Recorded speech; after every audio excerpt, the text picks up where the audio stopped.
Schwab is a brokerage that offers a variety of ETFs with amazing returns, strong dividends, and diversification that rivals other great brokers like Vanguard and Fidelity. And in this video, we're going to dive into the 7 best Schwab ETFs to invest in that range from funds that are focused on high growth, dividends, and maximizing diversification. So let's not waste any more time and get started. To get it started, we have schb, the Schwab US Broad Market ETF.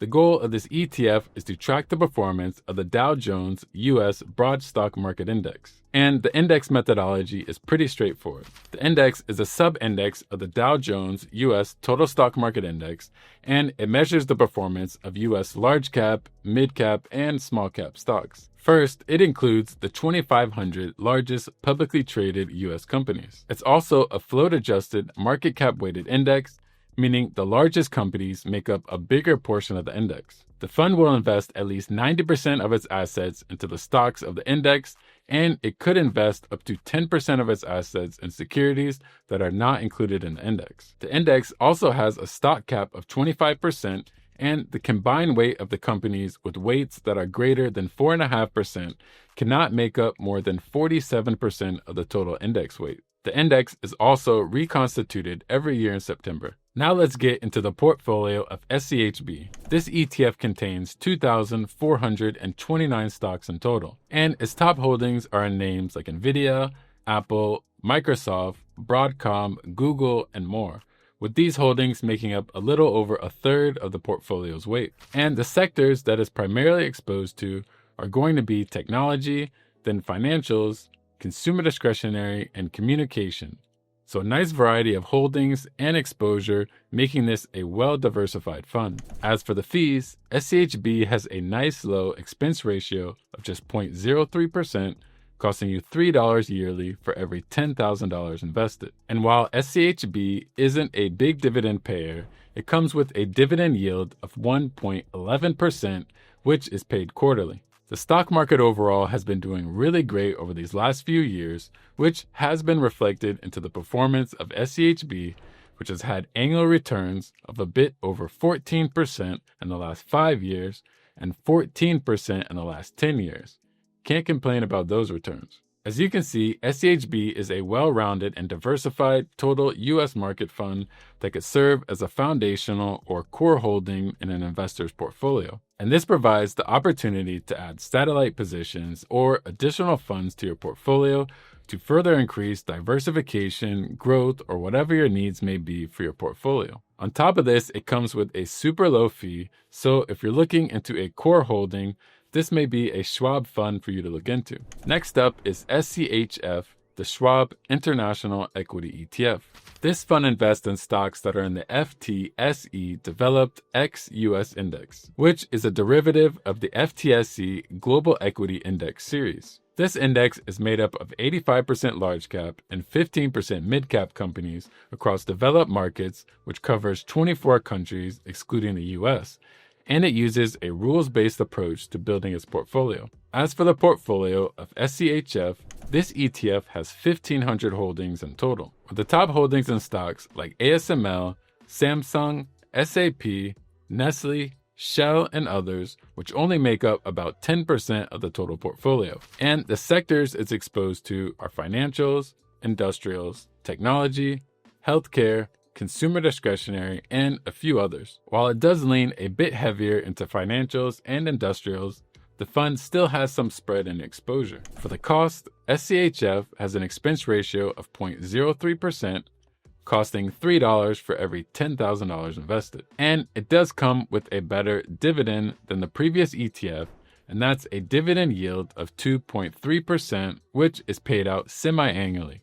Now, international stocks have been making a comeback, especially over the past year, outperforming the US markets by quite a bit. And to show you what I mean when it comes to the performance, schf has had total returns this year of around 32% as we come to the close of 2025, outpacing the S&P 500 ETF VU by a pretty wide margin. Looking further out, schf has had annual returns of 9.6% over the last 5 years and about 8.2% over the last decade. International stocks have been performing strong recently and could possibly continue doing so. This could be if the dollar continues to weaken, investors diversifying and shifting out of more overvalued and frothy US stocks, and rate cuts could reignite economic activity. On top of that, you have much more attractive valuations, so you could have stocks that are less expensive across a variety of sectors compared to the US, which could provide some nice opportunities. The addition of an international fund could be a good way to further expand the diversification in your portfolio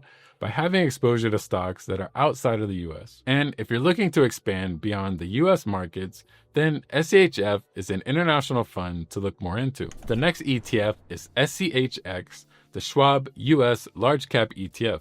This fund invests in stocks in the Dow Jones US Large Cap Total Stock Market Index. And this is essentially the same index from which the first ETF on the list, schb, builds its portfolio. So it'll have the same index rules and criteria when it comes to choosing its stocks, which the fund gives you exposure to 750 of the largest US companies. For SCHX's portfolio, it contains 754 holdings in total.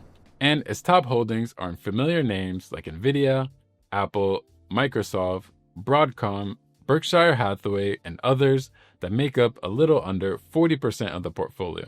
For the sectors, this ETF is mainly exposed to technology, financials, communication, and consumer discretionary. Not sure if you noticed, but its exposure is pretty similar to SCHB, the total US market ETF. And I have to say, SCHX is kind of in a weird place because it provides more holdings than an S&P 500 fund, but less than a typical total US market fund. So while it's very close to an S&P 500 fund, its allocations in those top holdings are going to be just a little bit smaller.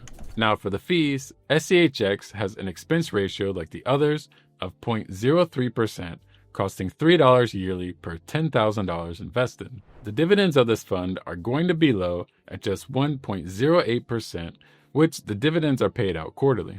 Getting to the performance of SCHX, it's done very well with annual returns over the past 5 years of 14.6% and annual returns of nearly 14.5% in the last 10 years. While this fund holds more stocks than an S&P 500 fund, you'll find that it performs pretty identical to the S&P 500. And as a large cap focused fund, SCHX provides some solid diversification, strong historical returns, and potential future returns. This fund could serve as a strong foundational and core holding to a portfolio, and if you're looking for a fund with broad market exposure to the US market, then this fund, SCHX, could be the one to check out. Next up is SCHY, the Schwab International Dividend Equity ETF. This fund tracks the Dow Jones International Dividend 100 Index, which contains 100 non-US companies that have high yields, strong fundamentals, and a history of consistently paying dividends. And there's a few key pieces to the index's selection criteria. Stocks must have 10 years of consecutive dividend payments,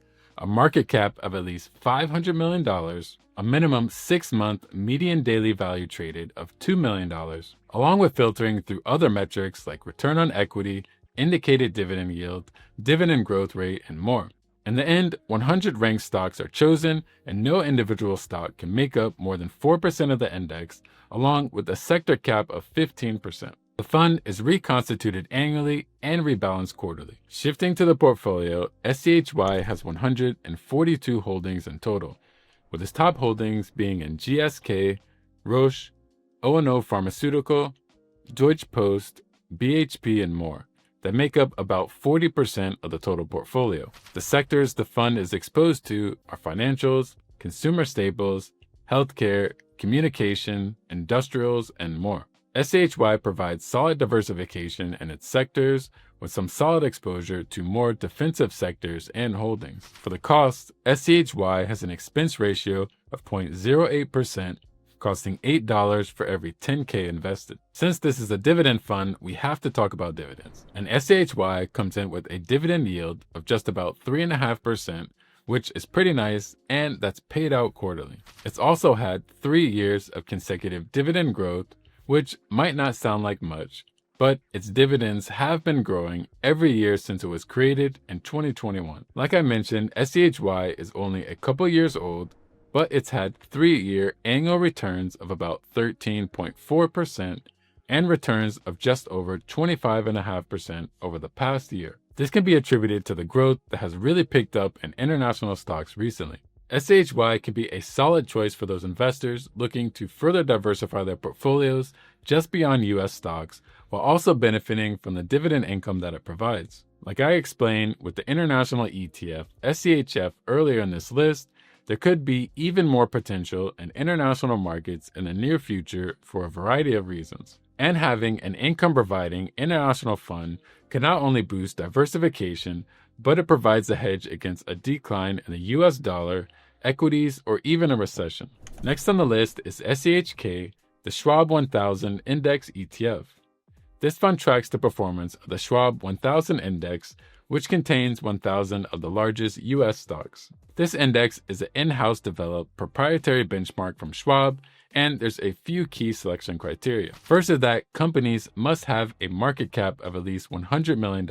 And for holdings that are already in the index, if their market cap drops below $75 million, they'll be dropped at the next reconstitution. Stocks must have a 12-month median traded value of 20% and a 6-month median daily value traded of $250,000. The index ranks from largest to smallest companies based on market cap, and in the end, it'll be composed of 1,000 stocks more or less. And this index is rebalanced quarterly and reconstituted annually. Shifting to the portfolio of SCHK, this fund contains 1,000 holdings in total, and its top holdings are in Nvidia, Apple, Microsoft, the rest of the Mag 7 names, Broadcom, and Berkshire Hathaway. The sectors that it's exposed to include technology, financials, consumer discretionary, communication, and a few others. While this fund holds a decent amount of stocks, the allocations of the top holdings are pretty similar to what you'd find in a typical large cap focused fund or even in an S&P 500 fund, which leans towards tech stocks and the Mag 7 companies. The fees for this fund are similar to some of the others that are on this list, and it comes in at just 0.03%. And for the dividends, it's nothing to brag about with a yield of just 1.08%, which it pays out quarterly. SCHK was created in October 2017, so its history isn't that long yet, but over the last 5 years, it's provided annual returns of over 14% and annual returns of about 14.3% over the last 10 years. SHK is a solid broad market fund that provides you with some exposure to some of the best companies in the US stock market. I will say though that this fund isn't much different than some of the other broad market ETFs that are on the market or even on this list. But if you want to have exposure to some additional stocks that you might not have in an S&P 500 fund, then SCHK could be one for you to look into. This next one is a popular name, and that's schd, the Schwab US Dividend Equity ETF.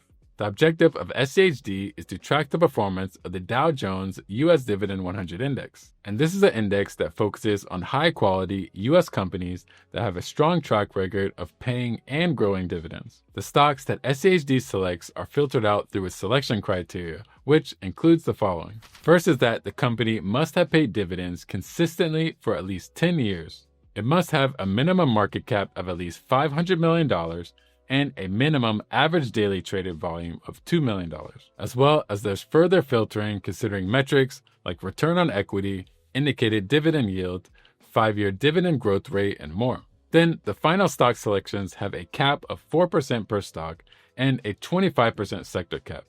These are very specific filters that allows SHD to have a portfolio of solid dividend payers. Jumping to the portfolio of SHD, this ETF contains 102 holdings in total, with its top holdings in Cisco, Merck, AbbVie, Coca-Cola, ConocoPhillips, and more, which make up a little over 40% of the portfolio. For the sectors SHD is exposed to, it's energy up top, then consumer staples, healthcare, technology, industrials, and the remaining spread in a few other sectors. While SHD does offer a variety of exposure to different sectors, you can see that it leans pretty heavily towards more defensive stocks and sectors. Now, SHD has an expense ratio of 0.06%, costing you $6 per year for every $10,000 invested. When it comes to the dividends, SHD is a staple, and it currently has a dividend yield of 3.75% and that's paid out each quarter. It also has a 5-year annual dividend growth rate of about 10.4%, and it's had 13 years of consecutive dividend growth. So those dividends have been increasing every year since it was created. For the performance, schd has had annual returns of about 9.5% in the last 5 years and nearly 11.5% over the last 10 years. They aren't crazy returns, but still pretty solid. schd has been in a small rough patch, especially in the past year after the changes to the portfolio from the reconstitution in March, giving it much more exposure to some sectors and stocks that haven't fared too well recently, along with the fund not being able to benefit from the huge growth that tech has experienced in recent years. schd is still a great dividend ETF with a strategy that selects high-quality companies that pay out dividends, offer consistent dividend growth, and some decent long-term growth. Now, while this detailed filtering also causes it to remove big winners or stocks that may experience explosive growth, it leans away from many of those ETFs that come with large exposure to more popular tech names. And for those investors who want a strong, historically proven dividend fund that's a bit more conservative and defensive in nature, then don't overlook this one. All right, so next we have schg, the Charles Schwab US Large Cap Growth ETF. schg tracks the Dow Jones US Large Cap Growth Total Stock Market Index, which is made up of large cap growth companies. And this index has selection criteria that's broken down into 6 different measures. 2 projected measures, which would include projected price to earnings ratio or PE ratio, and projected earnings growth. 2 current, being price to book ratio and dividend yield, and then 2 historical, which would be trailing revenue growth and trailing earnings growth. And this index is market cap weighted, and it rebalances quarterly and reconstitutes annually in September. For the portfolio makeup of schg, this fund contains 197 stocks in total, with its top holdings in the big names like Nvidia, Apple, Microsoft, Broadcom, and others making up a little over half of the portfolio. And schg's sector exposure mainly lies in technology, which makes up almost half, then communication and consumer discretionary, with the remaining percentage in a couple other sectors. It's pretty obvious that this fund is top heavy in its top 10 holdings, making it vulnerable to swings or drawdowns in the tech sector. So while it can have some great growth potential, it brings about more volatility.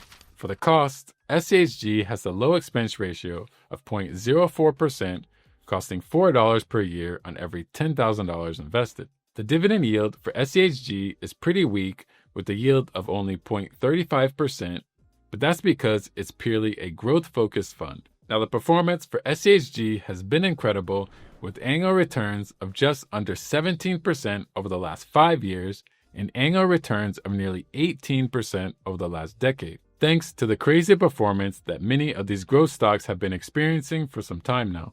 If you want a growth ETF with a diversified portfolio of large cap growth stocks, very reasonable fees, and some amazing historical and potential returns, schg is definitely one to put on your list. And if you want to learn about 5 high growth ETFs that could crush the S&P 500 and QQQ, then check out this video here. Or if you want to see the 6 best ETFs to combine with the S&P 500 ETF VOO, then watch this video here. And if you made it to the end, I really appreciate you watching. Don't forget to hit that like button and subscribe for more content. Keep on investing, and I'll see you on the next one.